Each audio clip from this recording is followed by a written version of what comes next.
Hey Tom, I wanted to do kind of something special for your 30th birthday. Um, this is actually kind of weird. I've never really done anything like this before. I've only video chatted twice in my entire life, so it's weird. So, um, yeah, I thought especially since it's your 30th birthday and I can't be up there in Colorado in order to help celebrate with you, I kind of wanted to do something a little bit better than a phone call, something maybe a little more permanent. I don't know. I just thought it was a good idea, so I'm going to do this. So this is my first, like I said, this is my first time kind of doing this video thing. I'm going to try and edit it because I don't know all the stuff I want to say just yet, and I kind of want it to be coherent. So, um, yeah, uh, don't be surprised if you see video clips spliced in to try and separate the segments or something. I don't know what I'm going to do yet. We're kind of running out of time. I've been insanely busy lately, between doing school, doing work more than full time. I've been getting like 20 hours of overtime every week for the past 2 months, and just like trying to get better at writing for the newspaper, which they're not posting my stuff, and it's kind of making me upset. Let's get started then. Thank you. I deserve this. So for starters, I kind of wanted to talk about the first time I met you and about how bizarre of an experience that was. Uh, so I moved up here to Utah because I wanted to go to BYU for animation. You know that. But the reason I chose to move into Roman Gardens is because that's where my sister Mackenzie was staying at the time. And I thought it would make the transition easier if I knew somebody up here, since all of my friends were either married, not living in Utah, or still on their missions, which I suppose is a subset of not living in Utah, but whatever. So, so I moved into the cave. I can't remember what apartment number it was. I want to say 103. And Kenzie told me about some of the people who would be my roommates. She knew about you and John, and then she thought Peter and, was it Ashton, were still there? And she warned me that Peter looked a lot like my friend Sean Hoffman, and then she told me that the other two guys, being you and John, were like best friends from Idaho, or best friends from Colorado, and that you guys knew each other really well. And so like I was kind of terrified. I felt like I was going to be jumping into the situation where everybody knew each other and I was the new guy, and I don't know. You'd think, actually no, you wouldn't think, because between getting home from my mission in November or October and moving up to Utah in April, I barely hung out with anybody. I had like no friends left in Las Vegas. It's still kind of weird to think about how few people I knew at that time, and I don't even know what I did with myself. Anyway, so, and like the first time I saw you guys was when you just got back from spending a week in Colorado. Like I moved in before you guys had gotten back. You were still on vacation, and so that anxiety of meeting you guys was just getting compounded day by day as you guys weren't there. And I met the army dude, the one that I was actually roommates with, and he was fun. So I had no idea what to expect. And the first time you guys came in, you kind of just went straight to your guys' rooms. I got a glimpse of you, and that was about it. And I remember thinking at that time too that like I was screwed. That like I was just not going to get along with you guys, or rather, you guys weren't going to end up liking me for whatever reason. Like, I just was being super self-conscious, whatever. So, and, I can't even think of what it was that finally got us, like, into the friendship area. I guess it must have been working on Planet of the Hobos, which I'm not. I'm trying to remember. You probably remember this better than I do, but I can't remember if you guys knew I could do voices or if you guys were just desperate for actors, anybody to help out with the production. I really can't remember. But anyway, I just remember putting on my shorts and suit jacket and doing my super foppish voice for the rich yokel, and I think at that point we had started. By that point, at least, I think we had started to, talk a lot more and realize that we had a lot of common interests and things like that. Uh, Man, I can't remember any of this stuff. I feel so bad. But no, I mean, and I'm glad that I moved in with you guys, and I'm glad that I kind of stuck around with you guys, because honestly, a big part of the reason why I followed you guys over to Sparks was just because I liked the couches there. I the couches at Roman Gardens were so uncomfortable, mixed with the fact that that apartment stank. But all of that together, it was, um, yeah, man. And so once we got over to Sparks, I think that I would have had a really tough time over at Sparks if I hadn't been hanging out with you. One, I probably would have had nobody to be kind of, I don't know, sarcastic with. Like, I can't, especially with how a lot of the guys in that ward were, especially in our FHA group and stuff like that. If I was the only person like me over there, I think I would have gone crazy. And I can't remember, John didn't go crazy until, no, he did go crazy that first year that we were over there, wasn't it? I can't remember. Details. But yeah, I mean, honestly, if you hadn't been there, I would have probably left way sooner than I did, and I would have just been miserable. I mean, the only person I'm even really friends with from there is Nick Arnett, who I hardly ever see because ever since he's gotten married, and then Kyle Hall, who I'm actually still roommates with. So, though, granted, that's I think more because we're still the only two who aren't married. I don't. I'm sure you must have heard that John got married this couple weekends ago. He actually got married to Kyle Hall's cousin, this girl named Laura, or Lauren, depending on who asks. And yeah, so anyway, um, and I can't think of anybody who would have been more helpful to my development at that time. Because no one had ever really challenged me, like, with knowledge of stuff. Like, I mean, I always had friends who were smarter than me, but they kind of just stuck to unintelligent conversation, I guess. I don't know. I feel like I'm sounding super pretentious right now. But you know what I'm saying. Like, no one ever talked about history. I barely had any friends who talked about science. If it wasn't sports or video games or movie related, I almost never had the conversation. And you're the only person you're the only person who I still know who I can ask him a question about the Punic Wars, and you'll just respond by saying which one. Like, I mean, geez, before I even knew you, I didn't even know there were Punic Wars. I'd never heard that term before, let alone how amazing this story is. And it was really, really awesome to have that kind of challenge, because one, I hate, man, I'm gonna make myself sound terrible again, but I hate feeling like I'm the smartest person in the room. Like, I feel I feel guilty about that kind of feeling, and they're not. I don't think there are a lot of people that I feel that way around.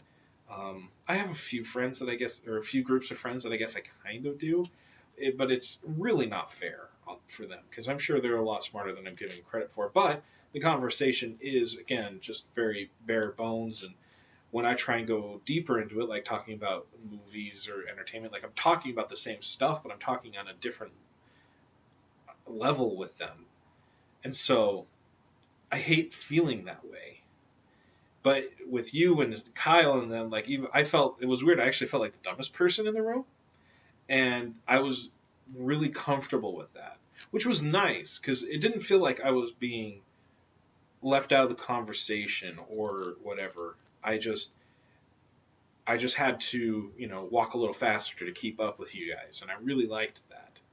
And it's I think that's been a big part of too of helping me really look into what makes me or why I think the way I do. It's made me more introspective, which has made me better opinionated, which I think is really important when I'm trying to get into reviewing movies and stuff like that. Here's an example.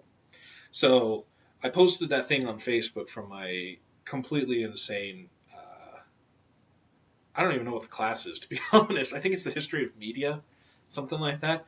I'm not quite sure. It's a really disorganized class. The guy is like grade A hippie material, like almost everything he wears is made of hemp. To get an idea of how liberal he is, he says that all media is conservatively biased, and not just Fox News, like everything from MSNBC, all of it is conservatively biased. Like that's how to the let's see, from your perspective, to the left he is.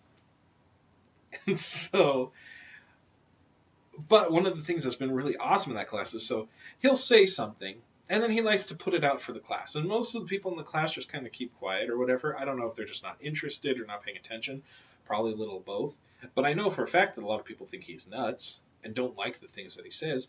And I can actually get up and I can challenge him and I can say no. And I have like a well-worded and organized argument that I'm improvising.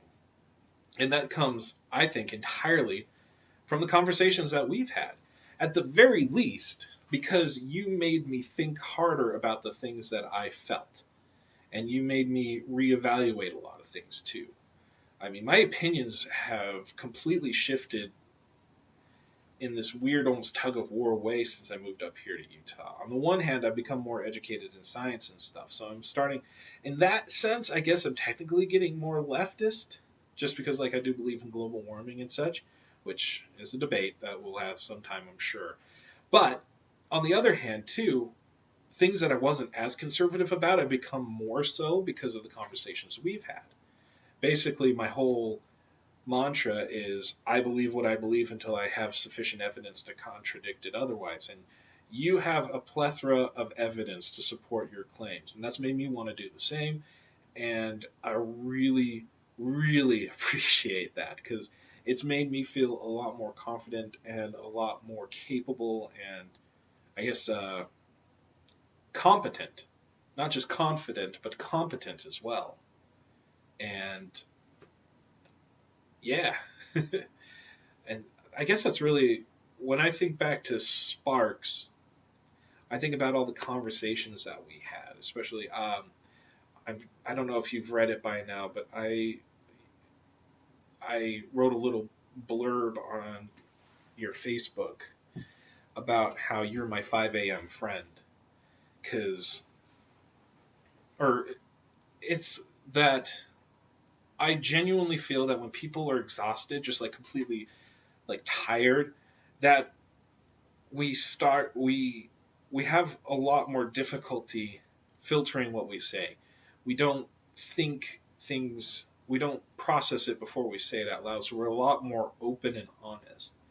Not only that, but usually if you're having a conversation that's going until 5 a.m., that means it's been going on for several hours, and that like onion layers have been peeled till you get to that core of like true honest belief and stuff. And so like, and I know, like we've shared a lot of things about each other because of those kind of conversations, and that's why I feel like I know you so well and that I understand a lot of the stuff that you're coming from. It was because of those kind of conversations. And I have very few friends that I've gotten to that deep of a level with. You went over to Centennial. Oh. And you started doing game night stuff. Which, I mean, I think it's so weird to think that you introduced me to Dungeons and Dragons. I would think of all the people on this earth who would be diametrically opposed to that game, it would be you. Like, just, I don't know,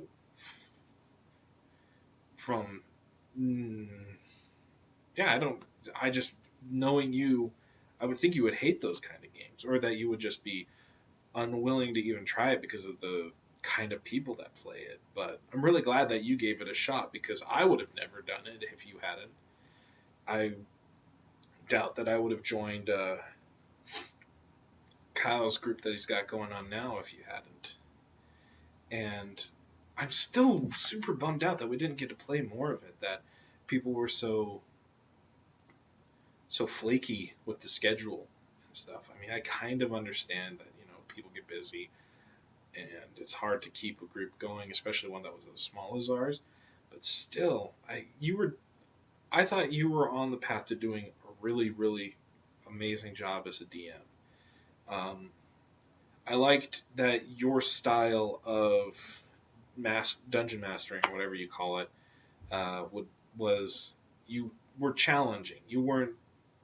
You didn't want us to feel like we were just a bunch of overpowered god amongst mortals.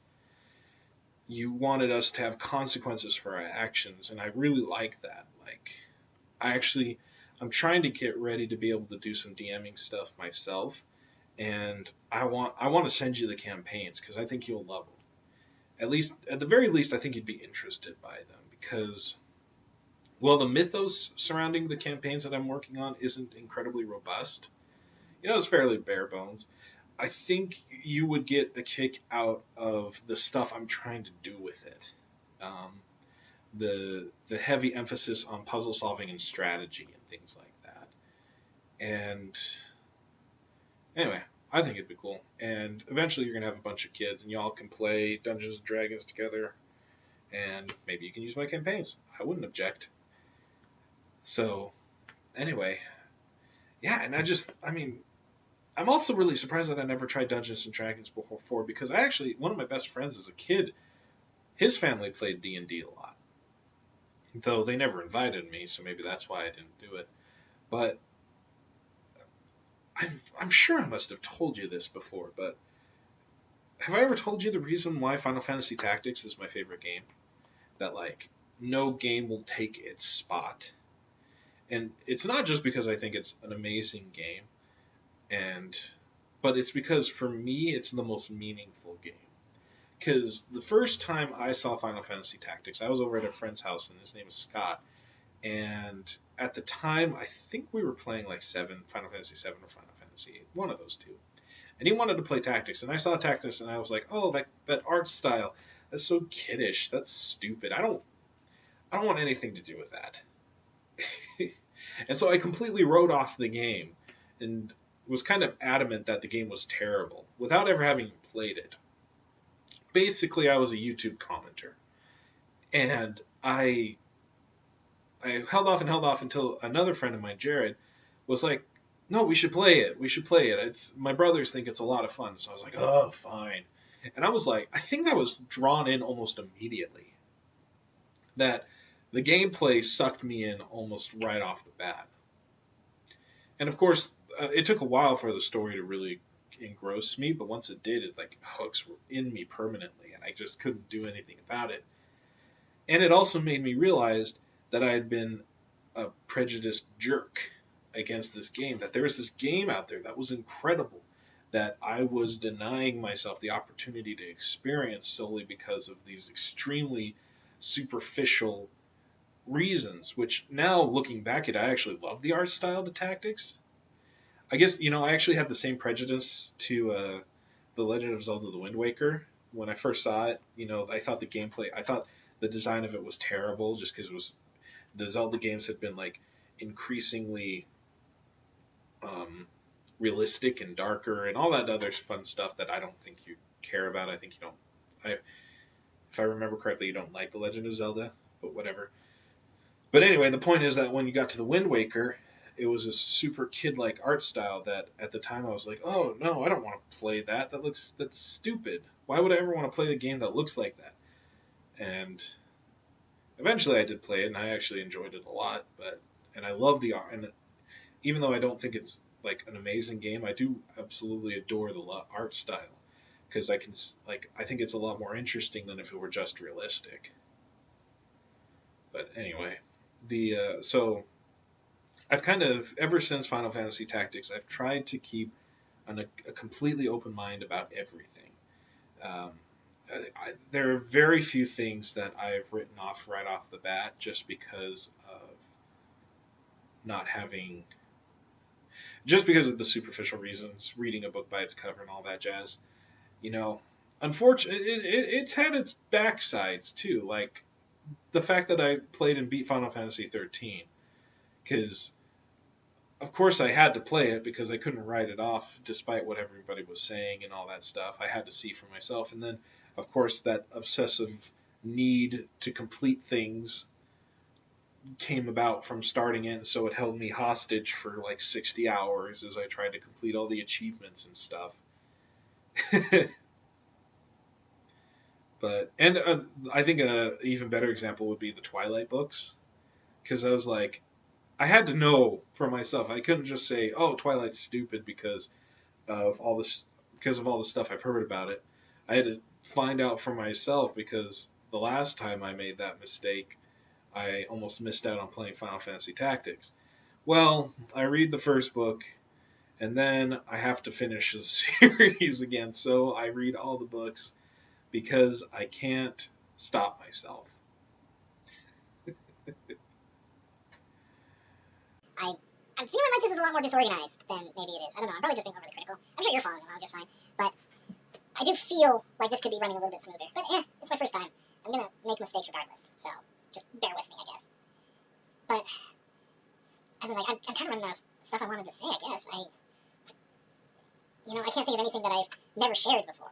We've talked so much that I feel like before I even started this video, you probably already knew a lot of the stuff I was going to say. Or at least, like, this isn't the first time you're hearing a lot of this stuff. But, man, 30 years is...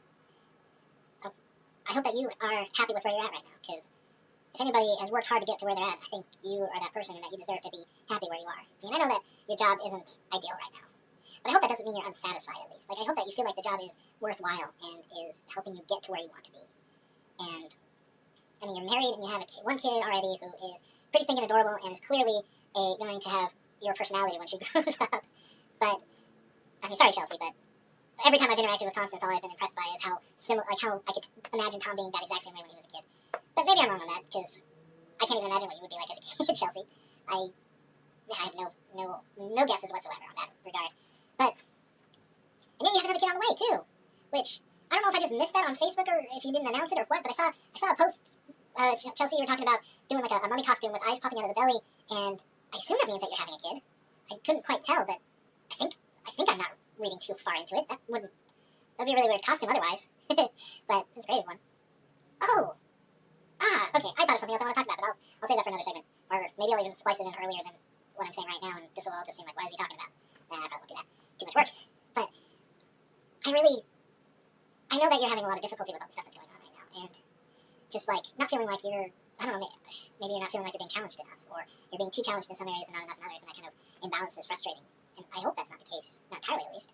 But, I keep thinking back to the kind of influence that you've had on me and the conversations that we had, and something that I keep coming back to over and over again in my mind, something that I'm pretty convinced will be helpful to you, is to kind of take the same lesson that I got from playing Final Fantasy Tactics, which is give everything a shot. If I remember correctly, you had complained about the guys at work talking about subjects that you just weren't interested in. Things like, I want to say fantasy football. I mean, it'd be hard to imagine that they didn't talk about fantasy football since it seems like everybody does in the workplace. Which, I don't get it. Personally, I'm not interested in getting involved in it either. But if you're having trouble making friends while you're at work, you might want to try giving it a shot.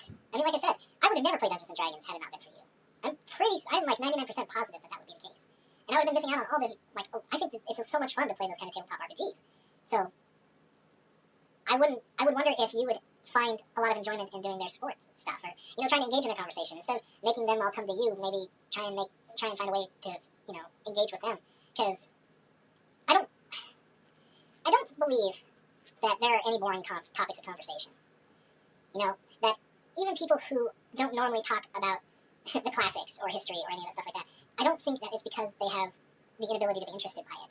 I think what they need is somebody who they already have a relationship, somebody who they already trust and respect, to bring them into that kind of world. I mean, just again, look at me.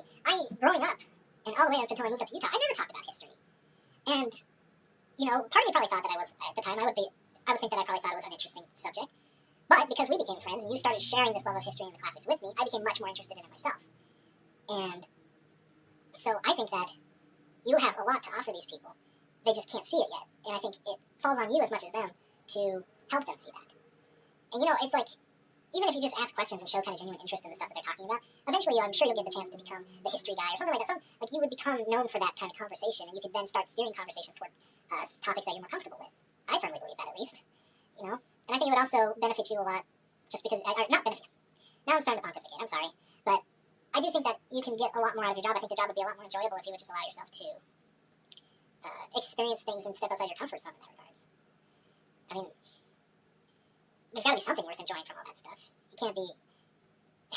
I can't imagine that such a large percentage of men in the United States engage in that kind of activity without there being some merits behind it, something to be gained from it. And again, I would have never pegged you for a D&D fan.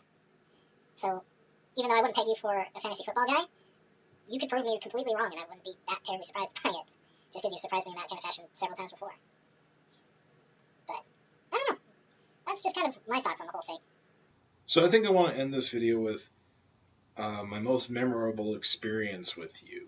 And I think it would have to be going to go see The Last Airbender. Which I think I can hear you rolling your eyes from over here, just at the mention of that movie. Oh man, just... I'm just thinking of all the stuff that happened that night, and I'm still really bummed out that I didn't trust that you guys would make good costumes. Like, I don't know if I've ever said this before, but a big part of the reason why I didn't make a costume is because I thought the costumes were all going to look terrible, and I was too embarrassed to even try. But your guys' costumes all turned out so amazing that I felt super stupid for doubting you guys. You put a lot of effort and did a really good job with that stuff, and I think I could have made a fantastic Iroh. It would have been a lot of fun. I could have even practiced doing Mako's voice so that I could sound a lot like him or whatever. I'm almost tempted to try now, but I think I'm going to fail miserably if I do. But, and I mean, I didn't even see it in the same theater as you guys. I think you went and saw it in 3D, and I'm so, morally opposed to 3D that I wouldn't even do that. But just...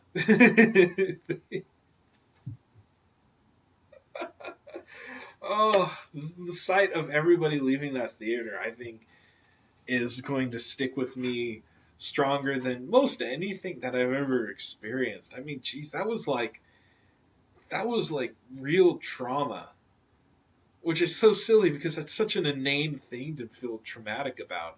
But that hush of silence over the crowd, there's just this subtle murmur kind of going on, and that's about it. Nobody's excited, nobody's happy, just somber, almost shell-shocked faces. Because nobody can believe that movie was that bad. And especially because clearly everybody who was there loved it. I mean, so many people were dressed up. In my theater, we were all chanting Team Momo, Team Appa, stuff like that. Yeah, I can't think of many experiences that are more memorable. The first night of playing the Dragon Age tabletop game is another one. Though, it's kind of hard to talk specifically about why that night was so memorable. It's just I can remember it super clearly in my head. What else? I'm trying to even think of, other movies we went and saw, or video games we played together, and I was feeling like we didn't do much of that. I definitely can't think of many movies I've seen with you, which I feel terrible about, because if it's a lot of movies, then I'm just being really dumb right now, and that's entirely on me. But if we hadn't seen a bunch of movies, I still feel pretty equally terrible, and that I didn't try and share that experience with you, because to me, going to movies is a really, really important experience. And I can't think of many games that we played together. I know that there were a lot of games that we played at the same time, like Fable 2 and such. But, no, games that we played together, I mean, Smash Brothers, of course. Which, I've got the Wii U. I've got a Wii U, and I'm going to get the Wii U version of that. And next time I come to Colorado, I'm going to bring it with me. We're going to play it. So, prepare yourself. I am so grateful that I got to know you. That you really are one of my closest friends. And we only knew each other for like less than a year before I felt that way about you. That someone who can affect my life in a mostly positive way. Like John, I could say John affected my life a lot, and it's been hit or miss whether that's in a positive or a negative way. It's been fortunately positive lately, but not by much, admittedly. But without my friends from Vegas, I can't even imagine not having somebody like you as a friend up here. I don't even know what I would have done with myself. I don't know where I would be right now. I don't even know if I would be involved in journalism. Like, I feel like all of the conversations, everything that we've done, of being roommates for 2 years, was a lot of what the kind of foundation that put me on the path to where I am now.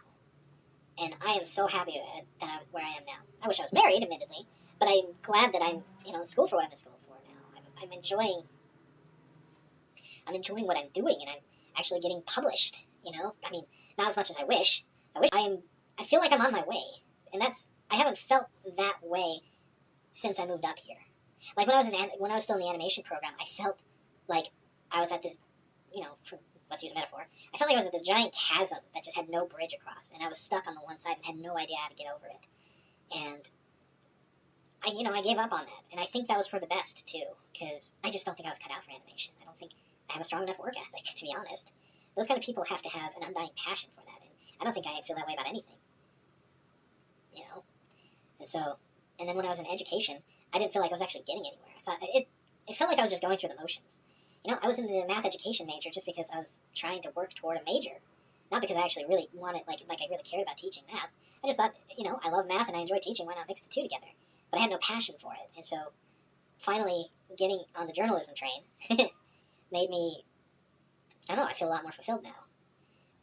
I'm really, really grateful that I had someone to help me get through all that stuff. Somebody who helped me become a better me, I think. I hope that, in a certain way, I'm sure, I hope that in a certain way you kind of feel the same way, though I don't know about me necessarily challenging you. I guess the only way I actually want to say another thing to challenge you now. I guess maybe that's why I went on about the whole fantasy football thing, that was me trying to challenge you in the same way that you've done for me. But the other thing I would just say is just try and, with movies and television and stuff like that, just try and focus on the positive. I'm pretty sure I said this the last time that you were up here, but I really think that if you stop trying to think of what movies could be and appreciate them for what they are, I think that you're going to end up being a lot happier for it. That television, movie, and video games are going to be a lot more enjoyable for you. There was a while back that I tried to rewrite Star Wars episodes 1, 2, and 3. Just kind of like, not like a script, but just like kind of like doing a movie review of the movies that I wish they were. And I started to realize that there's a lot of really cool stuff in those movies, even though I still think they're pretty much terrible on the whole. I was surprised at how much I would keep in, or the themes and stuff that I would not touch. And so I think everything has a ton of positives for it. And that you can't criticize everything for not being the Dark Knight, That's my viewpoint, and I think that it made me a lot happier once I stopped focusing so much on the negative and started focusing on the positive. Well, again, not even that. Like I said, just focusing on what the movie is, as opposed to what it could be or what you think it should be, or whatever.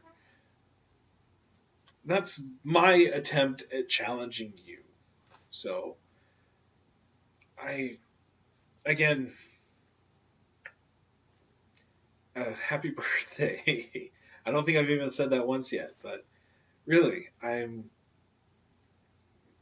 want to wish you a happy birthday, and I will talk to you again soon. I will see you at some point in the future, and we're going to have good times. So I'm